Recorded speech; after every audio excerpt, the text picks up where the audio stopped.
Master minds commerce చదవాలనుకునే 10th inter విద్యార్థుల తొలి ఎంపిక.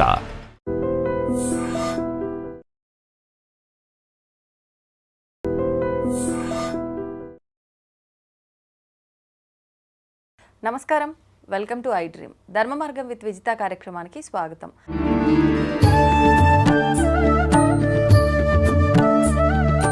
నమస్కారం గురుగారు. నమస్కారం మా విజిత. గురుగారు, కనకదార స్తోత్రం ఈ మధ్య కాలంలో ప్రతి ఒక్కరు కూడా అంటే ఏం చేసినా కూడా మాకు ఫలితం లేదు అని పూజలు ఇలాంటి పక్కన పెట్టి స్తోత్ర పారాయణల వైపు ఎక్కువగా మొగ్గు చూపుతున్నారు. అలా చూసుకుంటే కనకదార స్తోత్రము అనగానే కనకదార అంటే మనకు బంగారం వర్షం, ధనమే వర్షంలో కురుస్తుంది అని చెప్పి ఇది ఒక నమ్మకం అయిపోయింది. అంటే అలా కురుస్తుంది అని చెప్పలేం, కానీ అసలు ఏంటి మనం అర్థం చేసుకునేది కరెక్టేనా? ఈ కనకదార స్తోత్రం యొక్క వైశిష్ట్యం ఏంటి? అది చేయటం వల్ల మనకి ఎటువంటి ఫలితం ఉంటుందో తెలియజేయండి. కనకధారాస్తవము అనేటటువంటిది జగద్గురు అయినటువంటి ఆదిశంకరాచార్యులు వారు ఆయన లక్ష్మీ అమ్మవారిని ఉద్దేశించి చేసిన స్తోత్రం. అయితే భక్తులు మనందరము నమోస్తు విష్ణువల్లభాయై, నమోస్తు కృష్ణవల్లభాయై అని ఉంటాయి మంత్రాలు, చాలా బాగుంటాయి అవి. అయితే జగద్గురు ఆదిశంకరాచార్యులు వారు చిన్నప్పుడు కాలడి అని కేరళలో గ్రామంలో పుట్టారు. పుట్టిన తర్వాత ఆయన వాళ్ళ అమ్మని సన్యాసంకి దీక్ష ఎలాగో ఒప్పించుకొని తర్వాత ఫస్ట్ మధ్యాహ్నం 12 గంటలు అయ్యేసరికి భిక్షకు వెళతారు. ప్రతిరోజు భిక్ష ఒక్కసారి అడగాలి సన్యాసి అనేవాడు. ఇవ్వకపోతే, భిక్ష వేయకపోతే ఇంకా ఆ రోజు పసుతో ఉండాలి వాళ్ళు. రోజులో ఒక్కసారి అడగాల, ఒక్కరినే అడగాల ఫస్ట్ టైం. వాళ్ళు ఇవ్వకపోతే ఇంకా భిక్ష కడుపుతో ఉండిపోవాలి. ఇది సన్యాస దీక్ష. ఆ తర్వాత ఆ రోజు సాయంత్రం మళ్ళీ ఆ ఊర్లో ఉండకూడదు, నెక్స్ట్ ఊరు వెళ్ళిపోరు. మరి ఇప్పుడున్న స్వామీజీలు అందరూ ఎలా ఉంటున్నారు? సన్యాస దీక్షలో ఉండట్లేదు. అప్పుడు ఆ గర్భదరిద్రురాలైనటువంటి ఆమెని సెలెక్ట్ చేసుకుంటాడు ఆయన. ఆయన మామూలు సన్యాసి కదా, ఆమెను ఉద్ధరించాలి కదా. జగద్గురు ఆదిశంకరాచార్యులు వారు ఎవరు? సాక్షాత్తు శివస్వరూపం. అందువలన ఆ పరమేశ్వరుడే పుట్టాడు కాబట్టి వీళ్ళను ఉద్ధరించాలి అని చెప్పి వాళ్ళ ఇంటికి వాళ్ళకు విముక్తి పొందించడం కోసం అంతే. మరి అందువల్ల నృసింహ సరస్వతి దత్తాత్రేయ స్వాముల వారు కూడా గొప్ప వాళ్ళ ఇళ్ళకి వెళ్ళడు. అలాగే శ్రీకృష్ణ పరమాత్మ కూడా కుచేరుడి ఇంటికి వెళ్తాడు. దుర్యోధనుడు ఏమంటాడు? నేను ఇన్ని పిండి వంటలు, ఇన్ని డైమండ్స్ ఇవన్నీ తెస్తే నావి తీసుకోకుండా దరిద్రుడు మురుగుపోయిన అటుకులు ఇస్తుంటే వాడి దగ్గరికి వెళ్ళాడు అంటాడు దుర్యోధనుడు. అలాగే ఇక్కడ ఉన్న భక్తులు కూడా అలాగే అనుకుంటారు. అప్పుడు ఆ తల్లి ఏం చేస్తుందంటే ఆమెకు ఒకే ఒక ఉసిరికాయని శివుడికి నైవేద్యంగా పెట్టుకుంది. ఆ రోజు ఆమెకి తిండి లేదు. ఆ రోజు మధ్యాహ్నం ఆమె తినాలది. అయితే బాల సన్యాసి వచ్చాడు. మరి పాపం అతను పసుతో మాడిపోతాడని త్యాగం చేసి ఆ యొక్క ఉసిరికాయని ఆయన జోలులో వేస్తుంది. ఆదిశంకరులు ఒక్క క్షణం ఏమిటి పేదరికం అని ఇలా ఒక్కసారి దివ్య దృష్టితో చూస్తాడు. ఆమె కర్మలు కనబడ్డాయి ఆయనకి. అప్పుడు అంటే ఎంత దరిద్రంతో అనుభవిస్తుంది.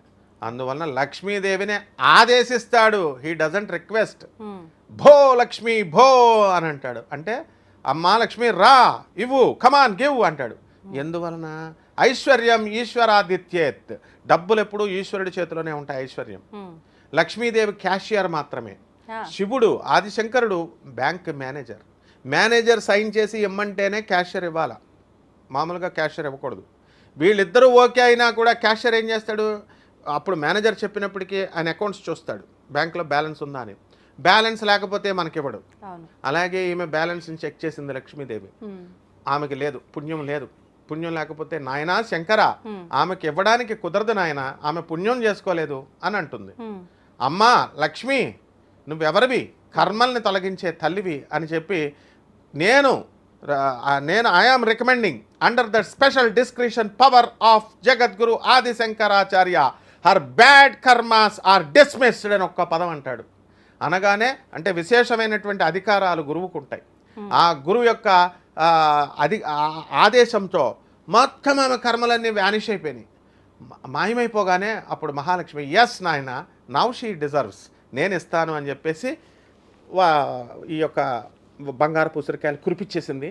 ఇది నగ్న సత్యం అని చెప్పడానికి షిరిడి సాయినాథుడు ఏ విధంగా అయితే లక్ష్మీబాయికి 9 నాణాలు ఇచ్చాడో, రూపాయి బిళ్ళలు, నవవిధ భక్తులకి ప్రతిరూపాలుగా, అలాగే 9 బంగారపు ఉసిరికాయలు ఇప్పటికీ కూడా ఉన్నాయి. ఎక్కడ? కాలడి ఆదిశంకర ఆశ్రమంలో ఉన్నాయి. కాబట్టి ఆ అమ్మ వాళ్ళ వంశీకులు ఇంకా ఉన్నారు, ఆ అమ్మాయి వంశీకులు. కాబట్టి ఇది చరిత్ర, not an epic, not a cock and bull story. ఇది ఫస్ట్ పాయింట్. సెకండ్ పాయింట్ ఏంటంటే ఇక్కడ మనం నేర్చుకోవాల్సింది ఈ సంఘటన ద్వారా గురువు అనేటటువంటి వాడు కర్మల్ని తొలగించే శక్తి ఉంటుంది. ఇప్పుడు అందరూ పూజలు హోమాలు చేస్తున్నారు రెమెడీస్ కోసం, వాళ్ళకి దేవత వచ్చి ఇవ్వడు.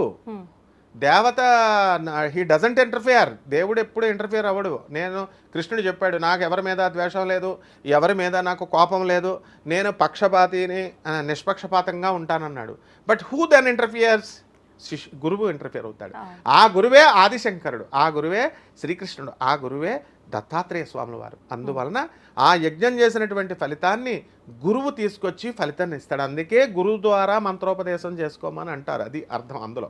కాబట్టి ఆ అమ్మాయికి జగద్గురువు అయినటువంటి ఆదిశంకరాచార్యులు కర్మాన్ని తొలగిస్తాడు.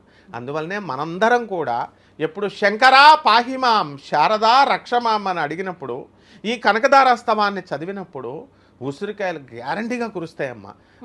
నేను ప్రాక్టికల్గా చెప్తున్నాను. నేను చాలామందిని చూశాను. ఒక ఆవిడ 3 సంవత్సరాలు, నేను మా అమ్మగారు అత్యంత పేదరికంలో ఉన్నప్పుడు మేము చదివితే మాకు ఎక్కడి నుంచి వచ్చినాయో డబ్బులు వచ్చినాయి సార్ మాయలాగా. అంటే నిజమమ్మా, అది అమ్మవారు ఇచ్చిందే అన్న. ఎవరి విషయంలో జరిగింది? ఒక ఆమె విషయంలో, ఆమె వాళ్ళ అమ్మగారు నమ్మకంతో కనకదారాస్తవం 3 years కంటిన్యూస్గా చేస్తే 3 yearsలో కూడా వాళ్ళకి కావలసినంత డబ్బు వచ్చిందంట. అలా ఎన్నో ఎగ్జాంపుల్స్ ఉన్నాయి. కొబ్బరి బొండంలోకి ఎలాగైతే నీళ్లు లోపలికి వచ్చేస్తాయో ఆ విధంగా ఐశ్వర్యం వచ్చేటప్పుడు వస్తుంది. ఐశ్వర్యం పోయేటప్పుడు ఎలాగైతే ఒక వెలగ పండు ఉంటుంది, ఆ వెలగ పండుని ఏనుగు రెట్ట వేసినప్పుడు మింగుతుంది తొండంతో, రెట్ట వేసినప్పుడు వచ్చి క్రింద పడిపోయినప్పుడు రెట్టలో ఆ వెలగ పండును మనం తీసి ఇలా పగలగొడితే అందులో గుంజు మాయమవుతుంది, డిప్పలాగే ఉంటుంది. మళ్ళీ కరిమింగిన వెలగ పండు అంటాం, అందుకనే దరిద్ర దేవతను పోల్చేటప్పుడు. కాబట్టి ఈ గురువు అనేటటువంటి వాడు కర్మను తొలగిస్తాడు. కాబట్టి ఖచ్చితంగా అందరూ నమ్మకంతో ఈ కనకదారాస్తవాన్ని చేసుకోవాలి. ఇది మూఢనమ్మకం కాదు. ఎందువలనంటే రేషనలిస్టిక్గా, తర్వాత లాజికల్ కన్సిస్టెన్సీతో, సైంటిఫిక్ అవుట్లుక్తో చెప్పుతున్నటువంటిది. ఇది అమ్మవారు క్రియాశక్తి, పని చేయమంటుంది. పని చేసినప్పుడు నేను నీకు డబల్ చేస్తాను అని జగద్గురు ఆదిశంకరాచార్యులు వారు అదే చెప్తారు. పురుష ప్రయత్నము దైవానుగ్రహం 2 ఉండాలి. ఒక ఎద్దుల బండికి 2 చక్రాలు. పురుష ప్రయత్నం నువ్వు చేసినా దైవానుగ్రహం లేకపోయినా నీకు రాదు. దైవానుగ్రహం ఉండి నువ్వు పురుష ప్రయత్నం చేసుకోకుండా దుప్పటి కప్పుకొని ఇంట్లో పడుకున్నా నీకు రాదు. 2 ఉన్నప్పుడు మాత్రమే వస్తుంది. ఆ 2 ఉన్నటువంటి శక్తినిచ్చేటటువంటి ఆ క్రియాశక్తే కనకధారాస్తవం. అందువలన చాలామంది చేశామండి, మాకు రాలేదండి ఫలితాలు అంటే మనలో లోపమే తప్ప అమ్మవారిలో లోపం కాదు, ఆ స్తోత్రంలో లోపం కాదు, దాన్ని రాసినటువంటి జగద్గురువైనటువంటి ఆదిశంకరాచార్యుల లోపం కాదు. ఎలా చేయాలండి ఇంతకీ స్తోత్ర పారాయణం? శుభ్రంగా స్నానం చేయడం, శుభ్ర వస్త్రాలు ధరించుకోవడం, ప్రత్యేక నియమాలు ఏమీ లేవు. చక్కగా అమ్మవారిని, అమ్మా జగజ్జనని నేను ఒక 41 రోజు నేను చేసుకుంటున్నాను అని చెప్పుకొని ఎవరికి వాళ్ళే ఆదిశంకరులకి నమస్కారం చేసుకొని ఆ స్తోత్రాన్ని మనకు అందించిన మహానుభావుడు ఆయన చేసుకొని కుంకుమతో అమ్మవారికి చాలా బాగా చక్కగా ఉంటుందన్నమాట ఆ స్తోత్రం. అందువలన చక్కగా కుంకుమ వేసుకొని ఒక పండుని నైవేద్యంగా పెట్టచ్చు. రోజు పిండి వంటల దానం ఇచ్చేయాలని ఏం లేదు, బెల్లమో ఏదో ఒకటి, తర్వాత హారతి ఇచ్చేస్తాం. మంగళం మామూలు పూజ చేస్తున్నట్టే దీపములో ఉంటుంది లక్ష్మీదేవి, కాబట్టి దీపారాధన చేసేస్తే సరిపోతుందమ్మా. ధన్యవాదాలండి. ధన్యవాదాలమ్మా.